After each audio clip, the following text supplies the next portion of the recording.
मान्यवर बसवराजू इनके महासचिव न्यूट्रलाइज हुए। हिडमा जिन्होंने 27 लोगों को मारा था 28 वर्ष से एक्टिव थे। बसवराजू जी 49 वर्ष से एक्टिव थे। विवेक 40 वर्ष से एक्टिव था, न्यूट्रलाइज हुआ। गजरल्ला रवि 11 वर्ष से एक्टिव थे, न्यूट्रलाइज हुए। कदारी सत्यनारायण रेड्डी 46 वर्ष से एक्टिव थे, न्यूट्रलाइज हुए। गणेश उइके 44 वर्ष से एक्टिव थे, न्यूट्रलाइज हुए। वेणुगोपाल आत्मसमर्पण किया, 46 वर्ष से एक्टिव थे। वासुदेव आत्मसमर्पण किया, 36 वर्ष से एक्टिव थे। पल्लूरी प्रसाद राव चंदना 46 वर्ष से एक्टिव थे, आत्मसमर्पण किया। रामदेव माजी देवू 36 वर्ष से एक्टिव थे, समर्पण किया। टिपरी तिरुपति 44 वर्ष से एक्टिव थे, उन्होंने भी सरेंडर कर दिया है। मान्यवर मुख्य हथियारी माओवादी समाप्त हो चुके हैं। मान्यवर हमने एकदम ल्यूक्रेटिव पुनर्वसन पॉलिसी को भी अपनाया है। मान्यवर आत्मसमर्पण की प्रोत्साहन राशि 50,000 घोषित की गई है। सामूहिक सरेंडर पर दुगना कर देते हैं। मोबाइल सबको सरकार की ओर से देते हैं। हथियार जमा कराने पर और मुआवजा देते हैं।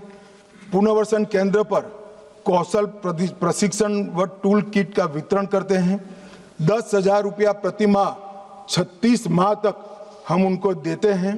सभी को मोदी जी ने प्रधानमंत्री आवास योजना की गिफ्ट दी है। नक्सल मुक्त पंचायत होते ही गांव के विकास के लिए 1 करोड़ रुपया दिया जाता है। और मान्यवर हमने कैंप लगाए हैं सरेंडर के। मैं आज इस सदन को बड़े संवेदनशीलता के साथ बताना चाहता हूं, मैं गया हूं वो कैंपों में। मान्यवर कई सारी स्वयंसेवी संस्थाएं वो कैंप में सालों तक हथियार लेकर घूमने वाले नक्सलियों को सामान्य मानवीय नागरिक बनाने का प्रयास करें। वहां जाते हैं साहब, आंख में आंसू हो जाए ऐसे दृश्य खड़े होते हैं। किसी नक्सली बच्ची को नेल पॉलिश देते हैं तो लगाते लगाते रो पड़ती है। इसके ट्यूटर उसको पूछते हैं क्यों रो रही हो, कि पहली बार मैंने जीवन में नेल पॉलिश लगाया है। 7 साल की थी, ये मुझे उठा ले गए, तब से पैंट शर्ट और बूट में घूम रही हूं, मैंने जीवन को कभी देखा नहीं। मान्यवर लिपस्टिक लगाते लगाते वो रो पड़ते। मेहंदी हाथ में लगती है, उनकी खुशी का कोई ठिकाना नहीं रहता। वहां पर बस्तर में मान्यवर साप्ताहिक बाजार लगते हैं, उनके माँ बाप को मिलने के लिए ले जाते हैं। खुद तो माँ बाप के आशीर्वाद लेते हैं और नए जीवन की आशीर्वाद मांगते हैं। कुछ लोग माँ बाप को पीटने लगते हैं, क्यों दे दिया हमने नक्सलियों को, हमारा जीवन बर्बाद कर दिया। 25-25, 30-30 साल तक न पढ़े न लिखे, निरक्षर रहे, खाना नहीं मिला, पशुओं की तरह दौड़ते रहे, ना रात देखा ना दिन देखा, पूरा जीवन इनका तबाह हो गया। और जिसको भी ये नक्सलवादी हिंसा अन्याय का सामना लगती है, मेरे सबसे करबद्ध निवेदन है, एक कैंप में जाकर 2 रात बिताइए, आपको मालूम पड़ेगा ये नक्सलवादियों ने क्या किया। और यहां बैठकर फैशनेबल तरीके से इनका पक्ष लेना, कि इनकी सुनो, इनसे चर्चा करो, बहुत सरल है किसी के पास जवाब?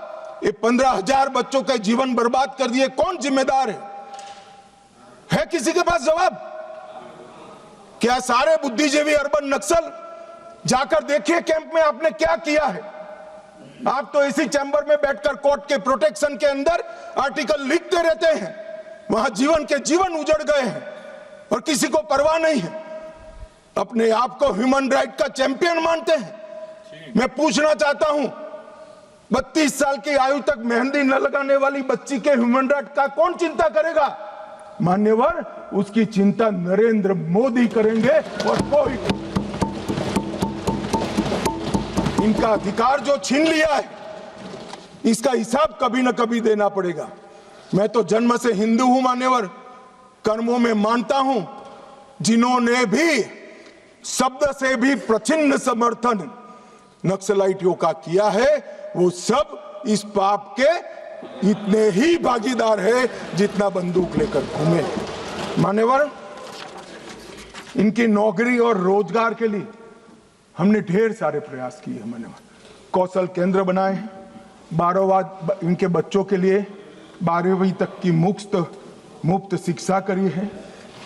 महिलाओं को 2 लाख का और पुरुषों को 5 लाख का ऋण की व्यवस्था है। वहाँ बस्तर ओलंपिक और बस्तर पंडुम, इसके माध्यम से संस्कृति और खेल का हम बढ़ावा कर रहे हैं। और वहाँ पर अब 1,20,000 कलाकारों ने बस्तर पंडुम में भागीदारी ली और 5,50,000 आदिवासी खेल खेले। मेरा तो विपक्ष के सभी उन सदस्यों से विनती है कि जो इसको न्याय की लड़ाई कहते हैं, वो बस्तर पंडुम और बस्तर ओलंपिक में जाएं। मान्यवर, मेरे घर पर जिनके पैर उड़ गए, हाथ कट गए, आंख चली गई, ऐसे लोग आए थे, नाश्ता किए थे।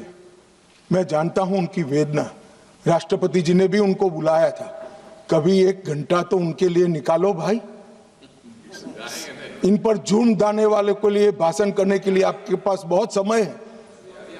वो जुर्म का परिणाम देखने के लिए 1 घंटा निकालिए, ऐसा मेरा निवेदन है।